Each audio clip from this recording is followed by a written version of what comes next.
Welcome to Headline Buster, brought to you by The Point with me, Li Xin. In this series, I'll dissect stories that are making headlines around the world and talk to our panelists to compensate for the missing pieces of the puzzle.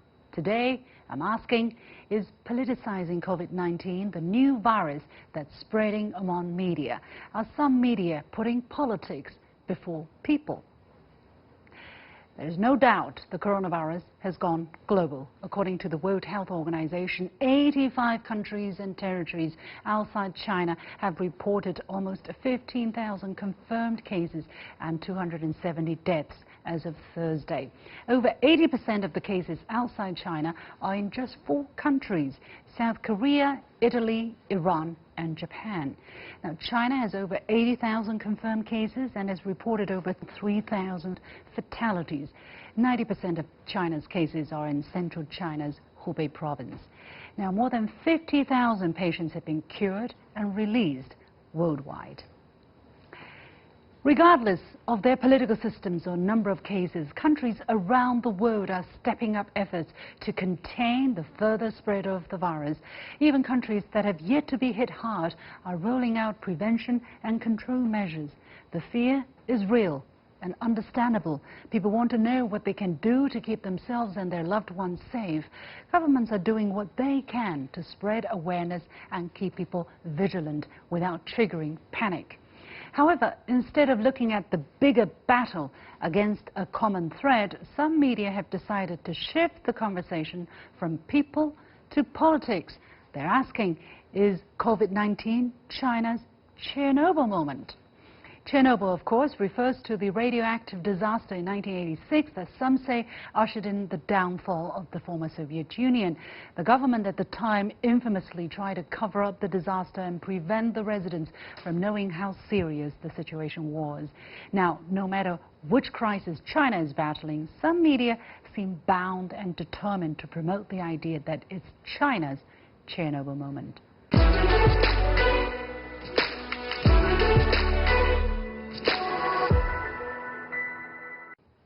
Our first example even speaks to this phenomenon. The Atlantic published the opinion piece, "China's Chernobyl Never Seems to Rise," by Roy Drew on February the 17th.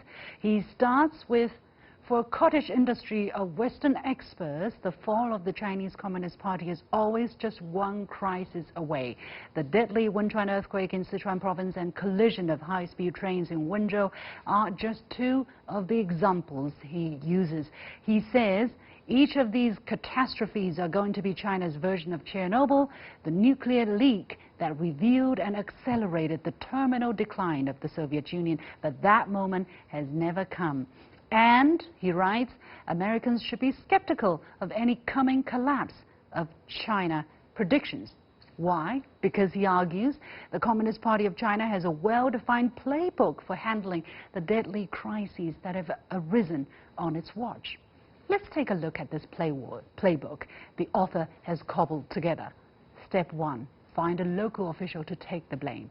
The author argues that what he calls China fragmented authoritarian allows for easy scapegoating in times of crisis.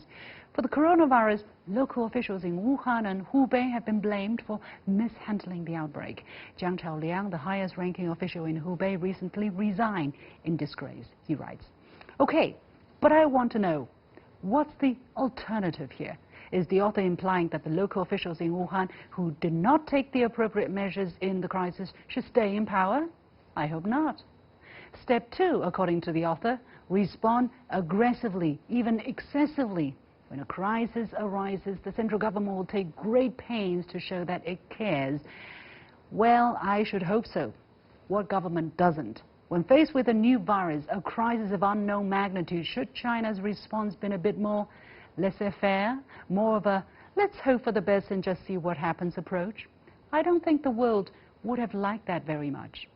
Step 3, according to the author, control the narrative. In China's political education system, citizens are taught to internalize the idea of struggle. China's rejuvenation will come only if citizens join together to work hard, solve problems, and develop the country. Yes, last time I checked, working together and solving problems is exactly what a country's citizens should be doing when faced with a crisis, or even if there is no crisis. The world would not be a safer place right now if China was not unified, working hard, or solving problems. Let's be clear, nobody is thrilled about this virus, not in China, not anywhere else in the world. And no, life isn't great when you have to struggle or to take new steps to protect yourselves and others, but we can also agree that nobody wants this virus to spread. If promoting and encouraging people to focus on what can be done is called controlling the narrative, so be it. I understand it's amusing for China experts like this author to try to boil down the party's crisis management strategy into a three-step manual, but we all know it's not as simple as that. China's system works not because it's using a playbook to hide problems or misguide the people. It works because, given the country's sheer size and population, the system's efficiency has proved effective in handling natural disasters and man-made problems alike. If there is a problem with the system, rest assured it will be identified, analyzed, and improved. Speaking of controlling the narrative, our next example comes from the New York Times, which published the piece, "China Spins Coronavirus Crisis, Hailing Itself as a Global Leader," on February the 28th. Now, there's a lot in this piece I would like to address, but in the interest of time, I'll just bust the headline. First, spins coronavirus crisis. The article says, as the virus spreads to 56 countries and wreaks havoc on global markets, experts say the campaign could revive concerns about China's secretive approach to managing the crisis. Secretive? Call China's approach anything you like, but secretive is really a stretch. Every day, China gives real-time updates of its infection numbers for every province, every city, every county, through social media or on TV, in addition to giving daily press conferences to update the world on exactly what it is doing. Really an information overload, some might argue. And these figures don't always paint a very rosy picture. So please stop questioning the data. To me, it seems no matter how much information China shares with some in the international community, it will never be enough. Secondly, hailing itself as a global leader. Nice try, but at no point has China ever hailed itself as a global leader. The article tries to spin it this way when it says the government is now working to promote the idea that international experts enthusiastically endorse its approach. And memes have circulated featuring recent praise from a World Health Organization expert for China's efforts. One shows the expert and a quote from a recent news conference in which he said he would want to be treated in China if he were infected with the virus. But you see, this isn't work because it's true. International experts did and continue to endorse China's approach, and anyone can see for themselves. Report of the WHO China's Joint Mission on Coronavirus Disease 2019 states that in the face of a previously unknown virus, China has rolled out perhaps the most ambitious, agile and aggressive disease containment effort in history. Dr. Tedros, the head of the World Health Organization, tweeted in late January, "Today I met with Xi Jinping, President of China, in Beijing to discuss next steps in battle against the new coronavirus outbreak. The WHO appreciates the seriousness with which China is taking this outbreak and the transparency authorities have demonstrated." But again, it doesn't seem to matter who said what about China. So long as it is positive, there must be something suspicious about it. Finally, we have another opinion piece published by the Australian Financial Review on March the 2nd. Former Australian ambassador to China, Jeff Raby, writes why COVID-19 is unlikely to be Xi's Chernobyl moment. Mr. Raby gives a no-frills account of how the Chinese government has handled recent crises. He makes the argument, yes, China has its challenges with how it manages situations and political discussions, but that doesn't mean the government is going to collapse anytime soon.